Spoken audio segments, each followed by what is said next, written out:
പിതാവിനും പുത്രനും പരിശുദ്ധാത്മാവിനും സ്തുതി.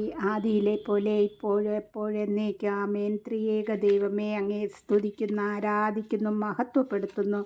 ഈശോനാഥ, ഞങ്ങൾക്ക് ഇന്നൊരു ദിവസം കൂടി തരികയും ഈ ദിവസത്തിൽ ഞങ്ങൾക്ക് ആവശ്യമുള്ളതെല്ലാം തന്ന് അനുഗ്രഹിക്കുകയും സകല പ്രതികൂല അവസ്ഥകളിൽ നിന്ന് ഞങ്ങൾക്ക് സംരക്ഷണം തരികയും ചെയ്തതിനായി നന്ദി പറയുന്നു. ഇന്ന് കൂടുതൽ സമയം ദൈവസന്നിധിയിലായിരിക്കാൻ അവിടുന്ന് തന്ന കൃപകൾക്കായി നന്ദി പറയുന്നു. കർത്താവായ ഈശോനാഥ, ഈ രാത്രിയുടെ യാമം വരെ ഞങ്ങൾ എല്ലാവരെയും പരിപാലിക്കുകയും സഹായകനായ പരിശുദ്ധാത്മാവിനാൽ വഴി നടത്തുകയും ചെയ്ത ആ നല്ല സ്നേഹത്തിനായി നന്ദി പറയുന്നു. ഈശോപ്പ, ഞങ്ങൾ ഇതാ ഉറങ്ങുവാൻ പോകുന്നു.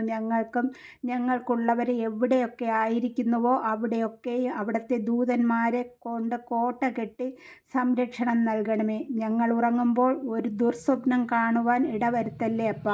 ഞങ്ങളുടെ ഭവനങ്ങളിലോ കാമ്പൗണ്ടുകളിലോ ഒരു പൈശാചിക ശക്തികളോ കവർച്ചക്കാരോ ദുഷ്ടന്മാരോ വിഷജന്തുക്കളോ പ്രാണികളോ കടന്നു വരുവാനോ അവയുടെ ഉപദ്രവങ്ങൾ ഏൽക്കുവാനോ ഇടവരാതെ വണ്ണം അവിടുന്ന് സംരക്ഷണം നൽകണം അപ്പ. ഓരോ ദിവസവും ഞങ്ങളെ സംരക്ഷിക്കുന്നതിനായി നന്ദി പറയുന്നു നാഥ. ഈ രാത്രിയിൽ ഞങ്ങളിൽ ആരെയെങ്കിലും അങ്ങേ പക്കൽ വിളിക്കപ്പെടുകയാണെങ്കിൽ, ഈ ഭൂമിയിൽ നിന്ന് മാറ്റപ്പെടുകയാണെങ്കിൽ ഞങ്ങളെ വിശുദ്ധിയുള്ളവരാക്കി മാറ്റണമേ ഈശോപ്പ. ഇന്ന് ഞങ്ങളെ ഈ ഭൂമിയിൽ ഏൽപ്പിച്ച ജോലി പൂർത്തിയാക്കി. ആകയാൽ കർത്താവേ, ഞങ്ങളെ പിതാവിൻ്റെ പക്കൽ മഹത്വപ്പെടുത്തണം നാഥ. ഞങ്ങൾക്കായി കരുതിയ മാലാഖമാരാൽ പൊതിഞ്ഞു കൊള്ളണം. അമ്മ മാതാവേ, ഈശോ ഞങ്ങൾക്കായി നൽകിയ അമ്മയുടെ പ്രാർത്ഥന എപ്പോഴും ഞങ്ങൾക്കും ഞങ്ങളുടെ കുടുംബങ്ങൾക്കും ഓരോ കുടുംബങ്ങൾക്കും ഈശോയോട് എപ്പോഴും അപേക്ഷിക്കണം. ആമേൻ. നമുക്ക് ഒരു തിരുവചനം വായിച്ച് കിടക്കയിലിരുന്ന് ഒരു 5 മിനിറ്റ് നേരം ധ്യാനിച്ച് പ്രാർത്ഥിച്ചിട്ട് കിടക്കാം. സങ്കീർത്തനങ്ങളുടെ പുസ്തകത്തിൽ നിന്നും 139 അധ്യായമാണ് എടുത്തത്. 1 മുതലുള്ള ഏതാനും വാക്കുകൾ വായിക്കാം.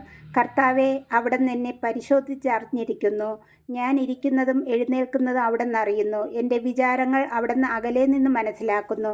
എൻ്റെ നടപ്പും കിടപ്പും അങ്ങ് പരിശോധിച്ചറിയുന്നു. എൻ്റെ മാർഗങ്ങൾ അങ്ങേക്ക് നന്നായി അറിയാം.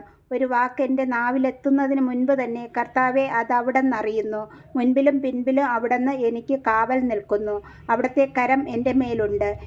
അല്പസമയം ധ്യാനിച്ചിട്ട് കിടക്കയുടെ 4 ചുറ്റും കുരിശടയാളം വരച്ച് നെറ്റിത്തടത്തിലും 3 തവണ കുരിശടയാളം വരച്ച് ദൂതന്മാരുടെ രാജാവായ നസ്രയേൽക്കാരനായ ഈശോയെ, പെട്ടെന്നുള്ള മരണത്തിൽ നിന്ന് ഞങ്ങളെ കാത്തുകൊള്ളണമേ എന്ന് ചൊല്ലണം.